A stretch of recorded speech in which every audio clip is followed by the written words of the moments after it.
بسم اللہ الرحمن الرحیم۔ السلام علیکم۔ وزیر اعظم عمران خان نے کہا ہے کہ اپوزیشن چاہتی ہے زیادہ اموات ہوں اور معیشت بیٹھ جائے۔ ایک لیڈر لندن سے بھاگے بھاگے آئے اور کمپیوٹر کے سامنے بیٹھ گئے۔ کرپشن بچانے کے لیے جیسے کشمیر ایشو کا فائدہ اٹھایا گیا، اسی طرح کورونا میں اموات پر تنقید کی جاتی ہے۔ اپنی ٹیم پر فخر ہے مجھے، پریشر کے باوجود بھی لاک ڈاؤن نہیں کیا گیا۔ اس کے علاوہ وزیر اعظم عمران خان نے ملک میں کورونا کی موجودہ صورتحال پر اظہار خیال کرتے ہوئے کہا ہے کہ ملک میں وائرس پھیلتی جا رہی ہے۔ ہمیں معلوم تھا جب لاک ڈاؤن کھولیں گے تو انفیکشن بڑھتی جائے گی۔ اپوزیشن کو دیکھ کر مجھے ایسا لگتا ہے کہ یہ لوگ چاہتے ہیں کہ کورونا سے زیادہ اموات ہوں اور معیشت بیٹھ جائے تاکہ حکومت پر تنقید کر سکیں۔ جیسے ہمارے ایک لیڈر لندن سے بھاگے بھاگے آئے تھے اور کمپیوٹر کے سامنے بیٹھ گئے اور امید لگا لی کہ اب میں بتاؤں گا کہ پاکستان کا کیا حال ہے۔ لیکن اللہ کا کرم ہے کہ پاکستان کے حالات مغرب امریکہ، یورپ سے بہت بہتر حالات میں ہیں۔ لگ رہا تھا جیسے کشمیر ایشو کا فائدہ اٹھا کر کرپشن کو بچانا تھا، اسی طرح اس کا بھی فائدہ اٹھانا چاہتے تھے۔ کہا جا رہا تھا کہ حکومت کی پالیسی ٹھیک نہیں ہے، جیسے ہی زیادہ موت ہوتی ہیں تنقید کرتے ہیں کہ حکومت ناکام ہو گئی ہے۔ لیکن مجھے خوشی ہے کہ جس طرح میری ٹیم نے 3 مہینوں میں جیسے ڈاکٹروں کے ساتھ مل کر مشاورت کی، میں نے ساری دنیا کو دیکھا ہے۔ مجھے اپنی ٹیم پر فخر ہے، زبردست جائزہ پیش کیا گیا۔ ہمارے پاس ایسے لوگ ہیں جن کی مسلسل اچھی تجاویز آتی رہیں۔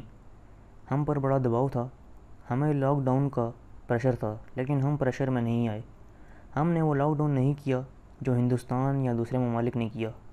میں پہلے دن سے کہتا رہا ہمارا مسئلہ امریکہ اور یورپ سے مختلف ہے۔ لاک ڈاؤن کا عذاب غریب پر آنا تھا۔ میں پہلے دن کہہ رہا ہوں کہ ہم نے لوگوں کو غربت سے بچانا ہے۔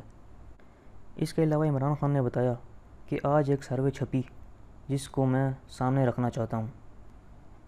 ہندوستان نے لاک ڈاؤن کے دوران کرفیو لگا کر بند کر دیا۔ وہاں کیا ہوا؟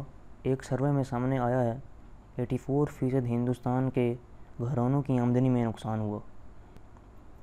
34% گھرانوں کے اندر یہ صورتحال ہے کہ اگر ان کے اگلے 2 ہفتوں میں امداد نہ کی گئی تو وہ گزارا نہیں کر سکیں گے۔ 3 کروڑ لوگوں کی نوکریاں چلی گئی ہیں۔ لاک ڈاؤن کو امیر طبقات سے کوئی فرق نہیں پڑا۔ ہم اس لیے بچ گئے، ہم نے پورا لاک ڈاؤن نہیں کیا۔ انہوں نے کہا کہ ہم نے 120 ارب روپیہ 1 کروڑ 20 لاکھ خاندانوں میں بانٹا، جس کی وجہ سے ہمارے آج ہندوستان جیسے حالات نہیں۔ مجھے افسوس کے ساتھ کہنا پڑتا ہے کہ بدقسمتی سے پاکستان میں اموات بڑھ گئی ہیں۔ اگر اعداد کو دیکھیں تو وائرس پہلے اوپر جاتی ہے پھر نیچے آنا شروع ہو جاتی ہے۔ یہ مشکل وقت ہے، لیکن جو قومیں مل کر مقابلہ کریں گی ان کے لیے مشکل وقت نہیں ہے۔ ہم نے 10 لاکھ رضاکاروں کی ٹائیگر فورس بنائی ہے کیونکہ انتظامیہ یہ کام نہیں کر سکتی۔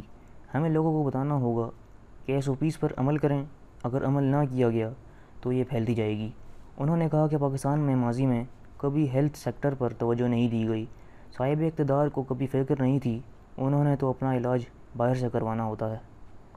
اس کے علاوہ وزیر اعظم عمران خان نے کہا ہے کہ میں نے فیصلہ کیا ہے کہ میں SOPs کا وزیر اعظم ہاؤس سے جائزہ لوں گا۔